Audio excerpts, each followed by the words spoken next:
Hey brochacherinos and brochacherinas, how's it going guys? Barofist, welcome to another video. Today I am going to talk about Unholy DK. Really frequent question on my stream. How do you do, how do you do DPS as your DK? What's your rotation, stat, priority, talents, etc, etc. So today I've actually wanted to give you a comprehensive guide. I will try to make it as quick as possible.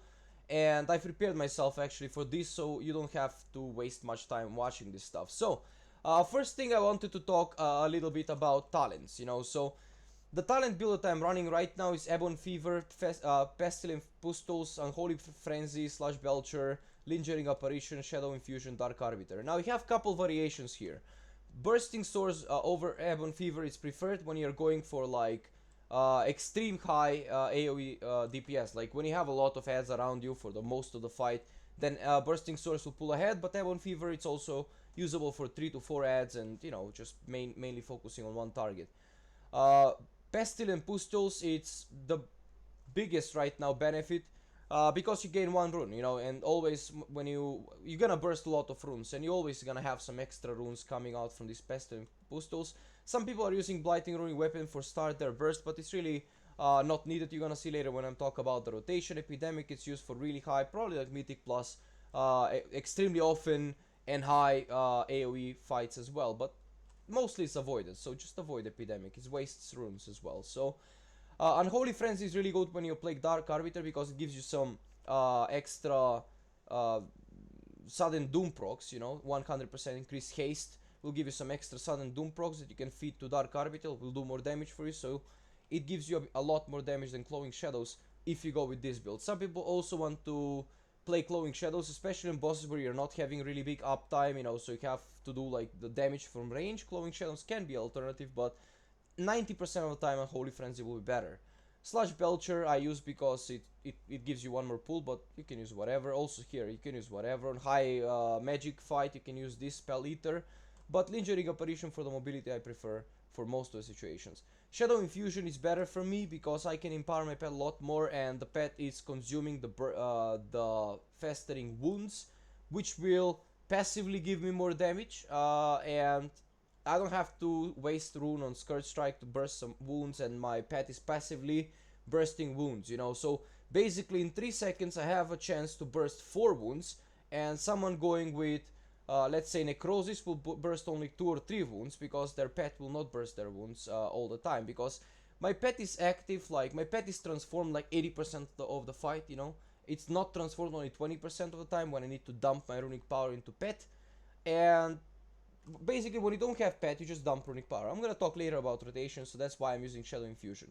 This can also give you some good for AoE fights, good benefit, but as I said, Shadow Infusion is also, in my opinion, just pulling ahead, a lot. So Dark Arbiter, it's the main ability here. Dark Arbiter is called the build that I'm currently running, and that's why probably I picked Dark Arbiter. And on Unholy, it's really fun way of playing the. You have 3 different rotations. We're gonna talk about that later when you play Dark Arbiter, and it's quite dynamic build. So now moving on to stats. I'm gonna talk about haste later a bit more. I mean, as a last stat, but critical strike from my simulations, guys. I've tried like a lot of simulations. I built a lot of I made a lot of simulations on Simcraft, and I spent insanely a lot of hours in front of a training dummy. A lot of those hours were on stream testing a lot of things.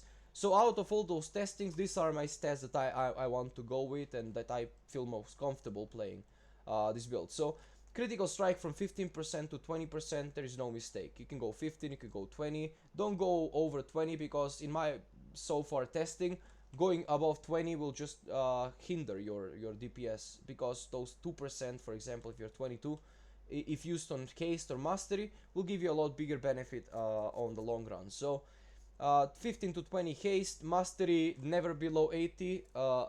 Whenever I went below 80% of mastery, I was losing a lot of DPS because most of your damage will still be shadow.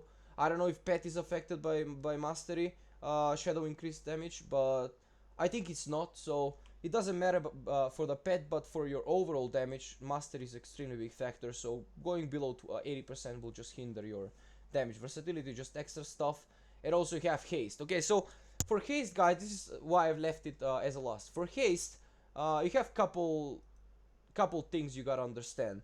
Some people on I've read a lot of forum posts as well on Unholy DK, what other DKs are saying, and also I've watched some videos as well from other Unholy DKs, what they think about stats and what they're testing. So I try to combine as a community guide. This is like a community guide. Try to combine a lot of sources of knowledge to present you this stuff. So 15 they believe that 15% haste is baseline haste, and it will give you 11 Dark Arbiter hits, and 20% will give you 12 Arbiter hits, 16 global cooldowns. Global cooldowns I don't really bother that much, even though it's important. I don't bother that much. Dark Arbiter is really important for me, and that is what I'm going mainly for.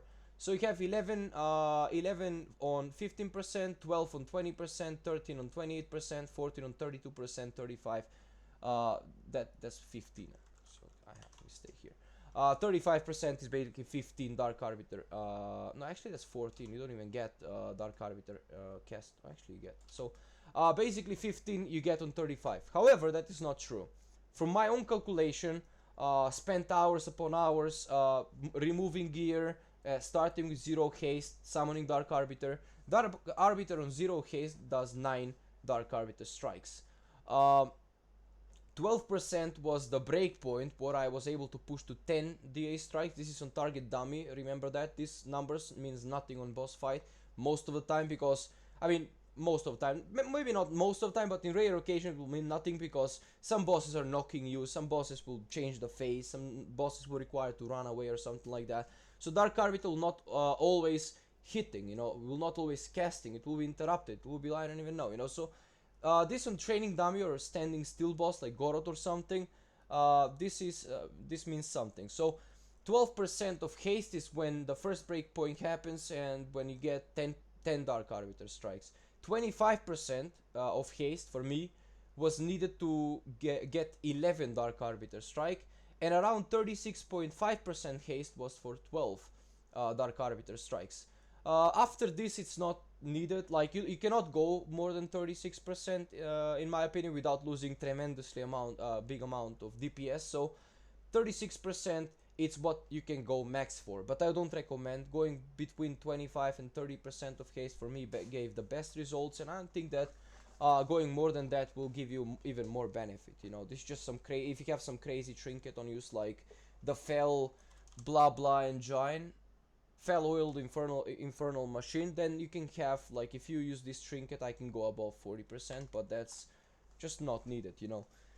I'm currently running with 28% of haste, because between 25 and 30% of haste, above 26 I would say percent of haste was the best for me, because my rune regeneration was perfect. I never had to stay in one spot doing nothing or waiting for the rune to recharge, something like that. And I personally love haste. That's my favorite stat in every in every hero class, whatever. On every class basically, that's my favorite stat, because it just gives you so much things to do. It always forces you to play dynamic. You never stay in one spot and doing nothing waiting for cooldowns. So yeah, 28% I'm running, so that's pretty much that about that. So now next is rotation. Okay, so this is probably the main stuff that you are wondering about. What is the rotation when you play this build? Okay, so you have 3 different rotations, as I said. I took the time to actually draw this for you. Now I'm gonna have to, because you cannot really see it full. Alright, so this is how the rotation goes. I just try to see. Okay, the opener. This is the opener. Okay, after you completed the opener, after you completed the dark transformation, you continue with this rotation here. While Dark Arbiter is up, this is the rotation. And when Dark Arbiter goes away, this is the rotation. So you have 3 types of rotations, or 3 types of mindsets you gotta achieve during playing this build. So it's pretty straightforward. I'm gonna explain really quickly what all this means. If you don't have the tier 2 set, this is the node that I have here. If you don't have the set from tier 20, which gives you increase some blah blah. Wait, let me just check it out. Item sets. Okay, Each goal summoned by Army of Death increases your damage dealt by 15 for 3 seconds. So 8 multiplied to, you're gonna have 24% of 15% increased damage when you summon Army of Death because of that. So and also the goals you summon by Apocalypse is also considered as Army of the Death goal, so it also increases your damage. So basically what you want to do here, it's if you don't have the Tartu set, you just disregard all that and you just summon this when the timer and the pull timer is like 7 to 8 seconds.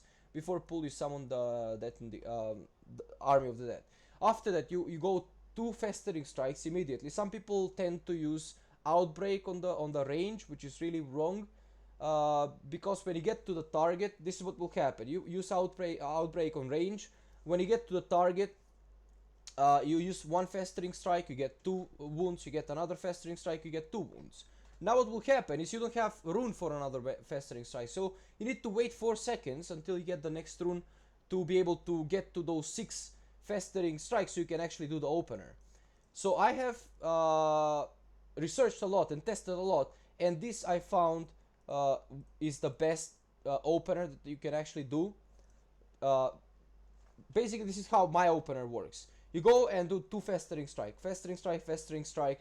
You already spent 4 runes for 2 Festering Strikes. If you have 5 wounds, you use another Festering Strikes to get above 6. If you have 4 wounds, you use another. If you have 6 wounds, you go straight for, like, target have 6 wounds, then you apply Outbreak, because those 2 seconds of Virulent Plague not being on the target is a really marginal loss of DPS compared to those 4 seconds doing nothing and just waiting for rune to come back. So this is, you know, when you have 6 wounds, you press Festering Strike until you have more than 6 wounds. And then you go Outbreak, then you go Apocalypse, then you go Dark Arbiter, and then you go Dark Transformation. Now, some people prefer to use Dark Transformation before everything else, like probably here somewhere, or here somewhere on your opener, if you don't have the shoulders. However, if you have the shoulders, it's extremely important to use Dark Transformation after your Dark Arbiter and after your Apocalypse and after your Army of the Dead. So you also want to rush your opener really fast. You don't have time to waste, because when you use your Dark Transformation, you're going to empower your these ghouls as well that are summoned by the Army of the Dead, and also these ghouls, so it's really important. That's the opener. After you cast a Dark Transformation, this is how the rotation goes. You start here, basically, and you just ask yourself, do I have 45 Runic Power or Sudden Doom proc? This rotation, the difference between the rotation when Dark Arbiter is up and Dark Arbiter is not up, it's that when the Dark Arbiter is up, you're basically focusing on spending as much Runic Power as you can, while when Dark Arbiter is not up, you're focused on not capping the Runic Power, you know. So you're spending Runic Power when it's necessary, you know, not when if Runic Power goes above 90%, 90 basically, you want to use Death Coil. If you don't have any more runes, you want to and you don't have anything else to do, you want to use Death Coil to trigger the Dark Corruption, the Runic Corruption, sorry, to refresh your runes really quickly. And that's basically the difference between those two rotations. Here you want to spend, regardless of anything else, you want to spend Runic Power as you get it. When you get 45 for Sudden Doom, you instantly use the Death Coil, so you can power up the Dark Arbiter to do more damage. Because Dark Arbiter, if you don't know what Dark Arbiter is, by the way, it replaces your Gargoyle, and it deals 1% damage for all of the, like, the whole Runic Power you spend during the duration. So probably the last hits from the Dark Arbiter will hurt the most. So that's why I said, you know, I go for more Dark Arbiter hits, not really global cooldowns. I'm also mentioning in this picture, you're gonna find in the description the picture as well. This is the rotation, I mean, this is the build that I've shown you before. And that's pretty much all, you know. You just go and check, you know, ask yourself, do I have 45 Runic Power Sudden Doom proc? Yes, I have. Okay, then use Death Coil. After you use Death Coil, go and recheck again. Do I have 45 Runic Power Sudden Doom proc? Yes. Okay, use another Death Coil. Do I have 45? No.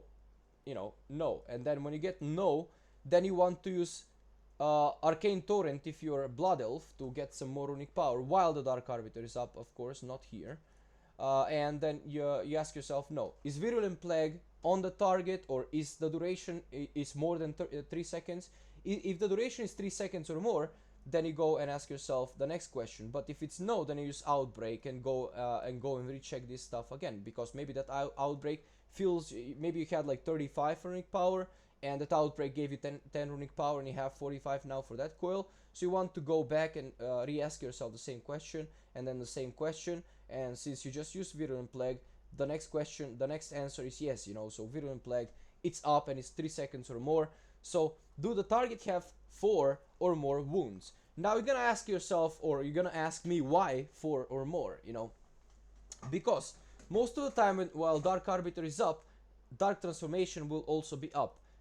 When Dark Transformation is up, according to this trait here, your ghoul or your Dark Abomination or something will also burst Festering Wounds. So what will happen if you don't have 4 wounds? It's sometimes you will not have wounds on the target. So what will happen is basically you go here and you start like 2 wounds. If this question was like 2 wounds, if it has 2 or more wounds, yes, it has. Okay, then use Scourge Strike. Scourge Strike burst once, one. The Abomination burst another one. Meanwhile, you're asking yourself this question already. Use that coil. That wound is gone, so you have no wounds anymore. That is loss of DPS because your pet could burst those wounds passively and give you like 100k. I mean, 100,000 damage, 100,000 damage, 100,000 damage. However, you don't have. And that is why I say 4. Why not 3? Because 3 is also really low. I've tried with 3, you know, and most of the time while I'm spending all the runic power generated from these 2 questions here, I usually end up not having, you know, Festering Wounds on the target, and that gives me some loss of DPS. And you know, just trust me on this. I have tested this stuff. I just want to explain it because people are having a lot of questions and I want to explain that stuff. And yeah, that's pretty much all. Yes, if you have 4 or more wounds, yes. If you don't have, then use Festering Strike and then ask yourself the same question: do I have 45 runic power? And you go to this question: yes, that, yes, that. And now there is another detail that you want to pay attention to. If the fight is AoE, when you get to this step, when you have Festering Wounds, when you have Virulent Plague, when you have everything on the target, when you don't have any more runic power while the Dark Arbiter is up, if the fight is AoE, first what you want to do is Death Coil instead of Scourge Strike. And when you use Death Coil, not Death Coil, but Death and Decay, and when you use Death and Decay, you want to go and ask yourself the same question and go through all these 3 questions meanwhile as well. When you get to this point and Death and Decay is on cooldown, you cannot use Death and Decay, then you go and spam Scourge Strike. Scourge Strike, ask yourself.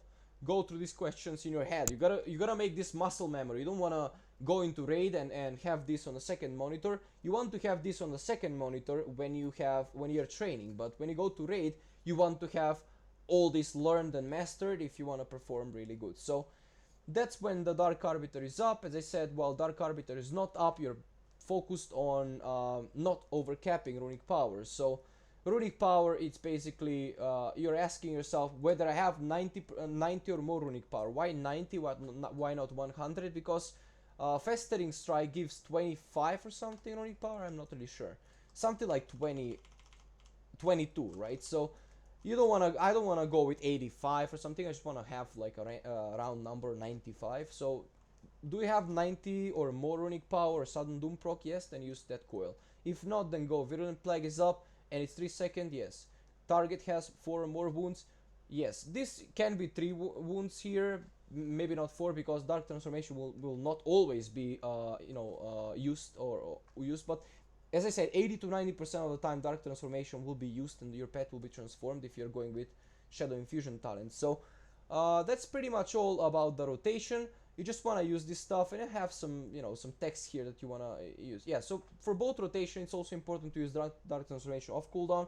As I said before, pre-pots and other damage increase stuffs are used before the Apocalypse is used, because Apocalypse deals a lot of damage and you want to also boost Apocalypse damage. When you use pre-pots, on high magic fights while Dark Arbiter is up, you can use AMS, anti-magic shell and stay in shit, but that basically means whatever shit, you know, whatever that you are not supposed to stay and deals magical damage, you can stay in it and take some damage, and anti-magic shell will provide you some runic power because you stay there. But don't do that if that ability is deadly, you know, because sometimes anti-magic will not absorb full, you know, sometimes anti-magic shell will not save you, but it will be absorbed and you're gonna die. So pay attention when you're gonna use this stuff. Make sure you know the spells that you're standing in and stuff like that. Yeah, at some point, if you don't have runes in the rotation, dump the runic power with that coil. That's what I was trying to say before, and that's the only thing that I want to add to this rotation that you have in the picture here. Uh, if you want to, I mean, if you go here to Scourge Strike, you don't have runes for Scourge Strike. Okay, you don't have runic, I mean, you have 90, like, let's say 80 runic power, and you've passed all these questions, and Virulent Plague is up, Festering Wounds are up, but you don't have runic power to, I mean, runes to use Scourge Strike or Death and Decay or something. Then what you want to do is dump all the runic power. Or dump runic power until you get runic corruption, because runic corruption will basically regenerate all the runes you have. So that's the only thing that I wanted to add, and that is mentioned here. So that's the rotation, guys. If you have any questions about the rotation, I would really like to help you, and if you have any struggles or something. Regarding macros, I know that you're gonna ask me a lot of questions about macros.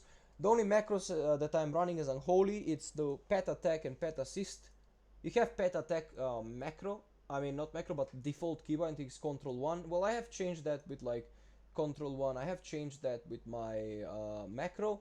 I have another macro, move 2, and pet passive, so it stays there, because if you move the pet to somewhere and it still stays on assist, it will just come back if you attack some target and it will start attacking, you know.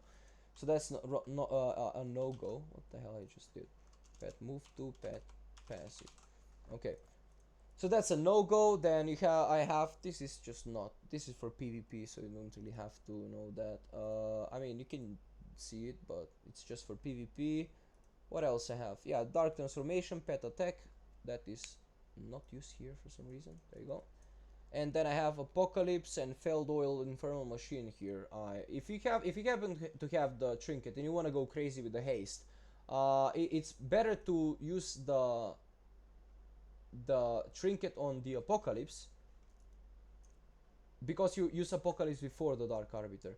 It's not good to use it on Dark Arbiter because most of the time, I mean sometimes, because it's not affected by global cooldown, sometimes we'll just mess up, you know.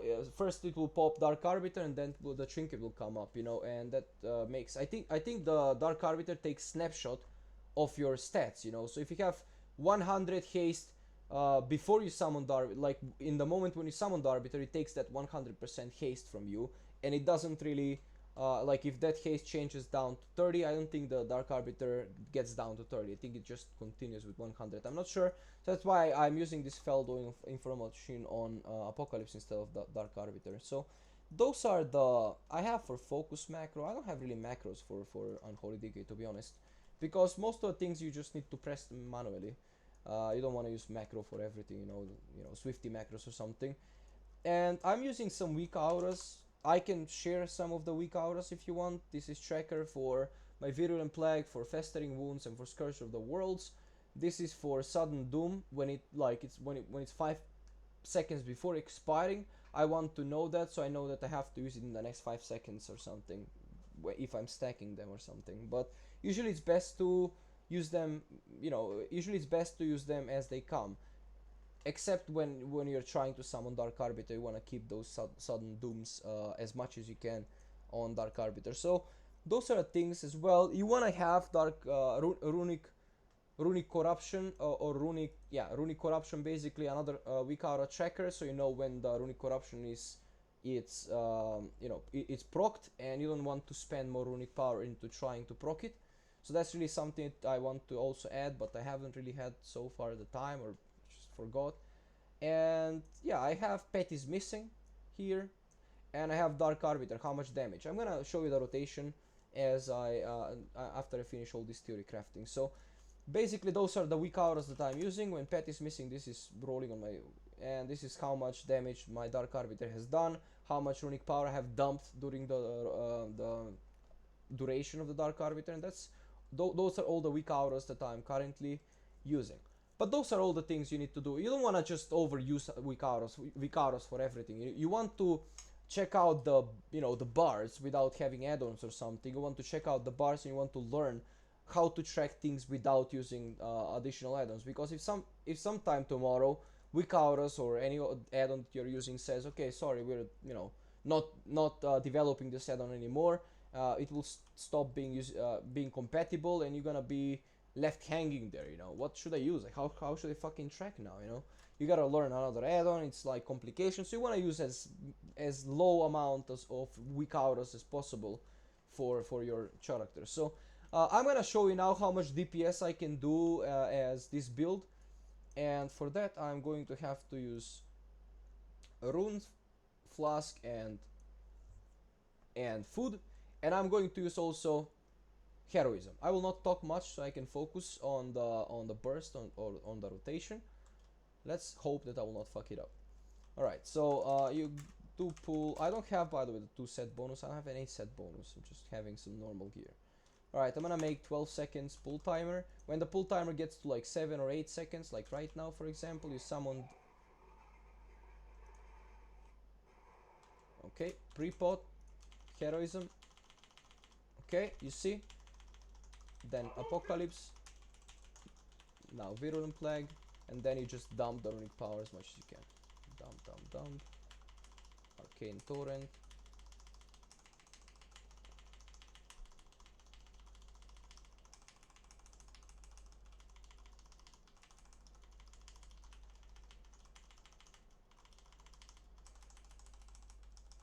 Okay, that wasn't really the best burst I have done, but I had some really low crits on my Dark Arbiter attacks I saw, so yeah. Okay, so after this you just continue to you see, I don't have runic power right now to refresh runes to refresh my Virulent Plague. You don't want to overcap ever. Virulent Plague. This. You see, my pet is consuming a lot of my. Oops. My pet is consuming a lot of my wounds right now, so that's really good. Passive DPS, as I said.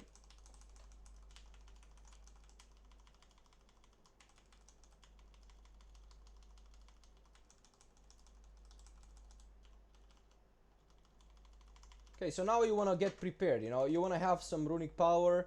Left, you see I have my pre-pot, Apocalypse, this Virulent Plague, spend all the runic power. Now I'm gonna get some Scourge Strikes, Festering Strikes, and that's the rotation. And you just keep up, just keep up all the time this stuff, and you're gonna do a lot of damage. I still wasn't focused really much because I'm actually talking a lot, so I cannot really I usually have like 1.3 here or something like that, but this is, guys, how you play Unholy DK in 7.2.5 in Legion with this build. You have a lot other builds. Basically Unholy DK is one class that I really like because whatever you change, like if you change Bursting Source, you have different priorities. You don't want to prioritize that much on Virulent Plague because Virulent Plague lasts for like 30 seconds. If you change Blight and Runic Weapon, you have completely different opener, completely different rotation. If you change Unholy Frenzy to Clawing Shadows, you don't want to go Dark Arbiter, so you want to go Soul Reaper. It's completely different rotation. It's like playing completely different class. And you have a lot of other things like Infected Claws is, Necrosis is like changing your class completely as well. So Unholy DK is really dynamic class, and whatever talents you're gonna choose, they will work up until some point, but they're gonna change a lot. So try to adopt one of the builds that are presented so far as working, and try to train it to perfection to always perform good and to be a really insane bro. So anyway, guys, that was all. You can find the time links in the description, for if you wanna check out the macros or the specs or something like that, or the gear that I'm running with, or the stats, explaining about the stats. And until the next time, guys, like the video if you feel like it deserves like a like. I've done a lot of researching to do this guide, so like would be appreciated, and of course subscribe if you wanna see more of this stuff, or more PvE or PvP or whatever Unholy DK stuff you want to see, or on other things as well. You can check on my YouTube channel. Meanwhile, guys, Battle Fist, stay cool, thank you for watching, love you much, no homo. Make sure to listen to your parents, and until the next time, I've been Uber and forever, your brother, and love you much. See ya. Over and off.